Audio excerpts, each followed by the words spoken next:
Озық ой өнегелі ғибратқа толы парақшама қош келдіңіз. Тіркеліп, пікіріңізді білдірсеңіз деген өтініш бар. Алла зейініңізді ашсын. Баяғыда бір жас жігіт жолаушылап келе жатып, алыстан көрінген атты кісіні қуып жетіп амандасады. Ассаламағалейкум.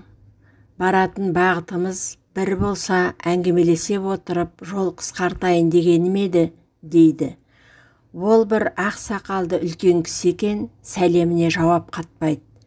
Желкілдеп жетіп келген өзі үлкен адамға бір нәрсе деуге ыңғайсызданып, артынан еріп жүре береді. Қыр астынан бір ауыл шығады. Ауыл сыртында балалар асық ойнап жүреді. Екеуі оларға жақындап келгенде, ойын балалары асыққа таласып, үлкендеу біреуі бір кішкентай баланы ұрып өлтіріп қояды. Ауылдағылар жан-жақтан жүгірісіп, қым-қиғаш басталады. Өлген баланың шешесі өлтірген баланы ұрып, ол бала да өліп қалады. Оның әкесі келіп, әлгі қатынды қара құстан қонжитып, ол тіл тартпай кетеді. Беймәлім жолаушы осының бәрін сырттай бақылап тұрады. Ол үнсіз тұрғасын, оның қасындағы бала да тұра береді. Сосын әрі қарай жүріп кетеді. Жігіт шыдамай шалға тіл қатады. Ата, аяқ асты 3 адамның өліміне куә болдық. Не өзіңіз басу айтпадыңыз, не маған араша түс демедіңіз, мұныңыз қалай, дейді. Олар осылай өлуге тиіс болатын, деп жауап қатады шал. Кімнің қалай өлетінін сіз қайдан білесіз, дейді жігіт таңғалып. Мен Әзірейіл періштемін.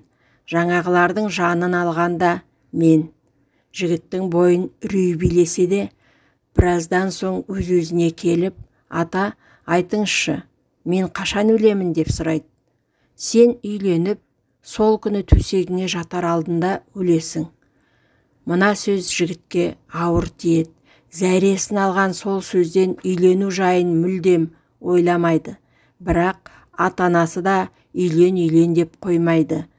Сол шал шынымен Әзірейіл ме, жоқ па, бәлкім жай жүрген біреу шығар деп жігіт күнде өзін осындай оймен жұбатып, ақырында сол бір оқиға туралы ұмыта бастайды.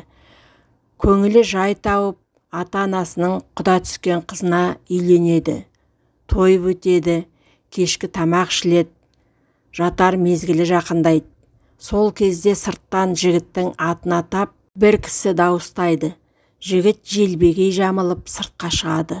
Баяғы атты кісіні тани кетеді. Бойы мұздап, көзі қарауытады. Дереу есін жиып, әке-шешеммен кешеулесейін деп рұқсат сұрайды. Әзірейіл ишарат жасап, рұқсат еткенін білдіреді. Бала әкесіне бұрынғы болған оқиғаны түсіндіріп, ақыл сұрайды. Сонда әкесі мына сөздерді айтады. Сен оған пәлен жерге дейін жаныңа еріп, жолдас болдым, жолдастық ақымды бер, де. Егер шынымен Әзірейіл періште болса, бұл сөзден аттап өтпейді. Өйткені Алла жолдасыңның ақысын беруді парыз деп бұйырған. Жігіт сыртқа шығып, түстік жолды бірге жүріп, жолдас болдым, әуелі жолдастық ақымды бер, дейді. Құп алдым. Жолдас болған ақыңа енді 70 жыл өмір сүресің, деп сонда Әзірейіл ғайып болады. Міне, жолдас болудың ақысы қандай екенін осыдан ақ білуге болады. Қасиетті кітаптардағы мұндай әңгімелерді әлгі баланың әкесі секілді бұрынғы өткендер өте жақсы білген.